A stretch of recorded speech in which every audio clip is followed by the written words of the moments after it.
Assalamualaikum warahmatullahi wabarakatuh. Perkenalkan, nama saya Nisa Anggraini dengan akhiran NIM 078. Kesempatan kali ini saya akan mempresentasikan materi yang sudah diberikan pada kelas arsitektur dan organisasi komputer untuk memenuhi ujian tengah semester. Baik, kita langsung saja ke materinya. Yang pertama ada organisasi CPU. Di sini saya akan menjelaskan bagaimana CPU bekerja mulai dari menerima instruksi, memproses data sampai menghasilkan output melalui komponen-komponen internalnya, tapi secara singkat. Jadi yang pertama ada struktur CPU. CPU adalah otak komputer yang bertugas mengambil instruksi dari memori, mengolah data, dan mengirim hasilnya kembali. Terus secara garis besar, CPU terdiri dari ALU, yaitu Arithmetical Logic Unit, yang melakukan operasi aritmetika dan logika seperti tambah, kurang, and, or not. Terus ada control unit, yaitu mengontrol jalannya instruksi, mengatur urutan kerja antar bagian CPU. Terus ada register, tempat penyimpanan data sementara di dalam CPU yang super cepat. Terus ada datapad. Nah, datapad adalah jalur yang dilewati data dan instruksi di dalam CPU, termasuk ALU, register, dan bus internal.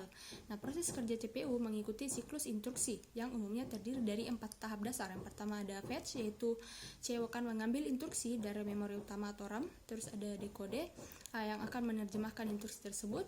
Terus execute, yaitu ALU, yang melakukan operasi yang diperintahkan. Terus ada write back, yang hasilnya akan disimpan ke register atau memori. Terus ada hierarki memori dan sistem bus pada organisasi CPU. Nah, untuk mendukung kerja CPU yang cepat, komputer akan menggunakan hierarki memori berlapis. Tujuannya supaya ada keseimbangan antara kecepatan, kapasitas, dan biaya. Nah, tingkat hierarki memori itu ada 4, yaitu pertama register yang paling cepat, terus cache memori yang menyimpan data yang sering dipakai agar CPU tidak bolak-balik ke RAM. Terus ada memori utama atau RAM, yaitu tempat penyimpanan data dan instruksi saat program dijalankan. Terus ada memori sekunder, hard disk, dan SSD yang kapasitasnya besar tapi lambat. Nah, semua komponen CPU itu dan memori saling terhubung lewat sistem bus, yaitu kumpulan jalur yang berfungsi seperti jalan tol data. Yaitu ada data bus yang jalurnya 2 arah yang mengirim dan menerima data antara CPU, memori, dan perangkat input-output. Terus ada address bus yang jalur 1 arah dari CPU yang akan menentukan lokasi data di memori atau perangkat input-output. Terus ada control bus, jalur yang membawa sinyal kontrol seperti read atau write untuk sinkronisasi kerja antar komponen. Baik, materi yang kedua yaitu ada CPU multicore.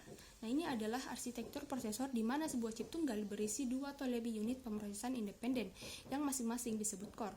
Tiap core-nya memiliki ALU, CU, register setnya sendiri yang memungkinkan bekerja hampir seperti CPU yang terpisah. Nah, ada beberapa sistem yang mendukung kinerja prosesor, yaitu ada 3. Yang pertama ada pipeline lining yang dikerjakan secara berurutan dan nyambung agar cepat selesai, dan instruksinya itu menjadi 4 rangkaian, yaitu ada fetch, decode, execute, dan write back. Terus ada superscalar. Nah, ini itu satu core akan mengeluarkan beberapa instruksi ke unit-unit eksekusi internal yang terpisah dan independen untuk diproses secara simultan. Terus ada SMT atau simultaneous multi-reading, yaitu satu core akan mengeksekusi instruksi yang berbeda dari 2 thread yang berbeda secara bersamaan. Thread itu unit kerja yang memungkinkan satu program tunggal untuk mencapai paralelisme dengan membagi dirinya menjadi beberapa jalur instruksi yang dieksekusi secara bersamaan.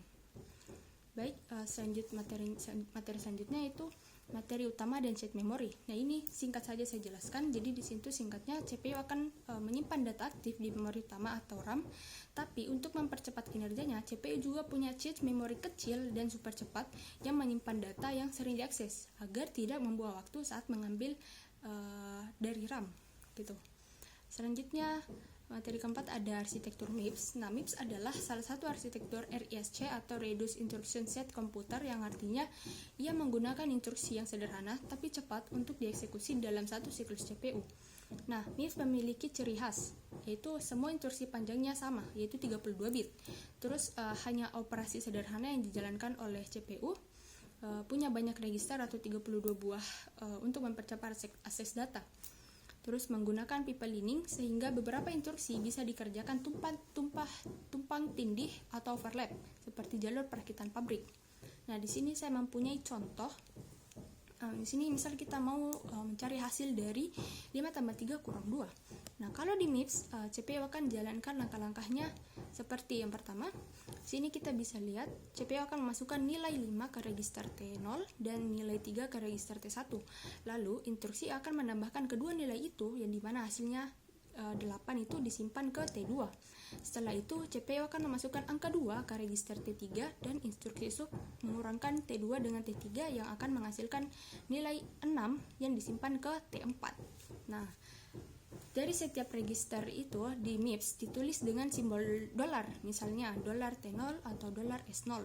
Nah, simbol ini menunjukkan bahwa itu adalah register CPU, bukan angka biasa. Nah, untuk nama dan fungsinya, setiap register bisa dilihat pada tabel register set. Di sini ada tabelnya. Nah, misal dolar T digunakan untuk data sementara, dolar S untuk data yang disimpan, dan dolar A untuk argumen. Baik, selanjutnya adalah demo. Di sini untuk demonya saya akan menjelaskan bagaimana CPU bekerja dalam proses data melalui demo sederhana. Nah, di sini untuk tahap pertamanya adalah fetch sebenarnya. Nah, di fetch ini control unit akan mengambil instruksi dari memori utama menggunakan address bus untuk mencari alamat data dan data bus untuk mengambil isi instruksinya. Terus tahap keduanya itu adalah decode, yaitu CPU akan membaca dan memahami instruksi yang diambil. Misalnya instruksinya adalah tambahkan 5 dan 3.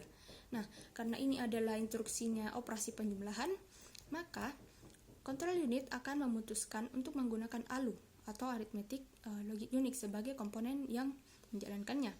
Selanjutnya, CU kemudian akan mengirimkan sinyal kontrol ke ALU agar siap melakukan operasi tersebut.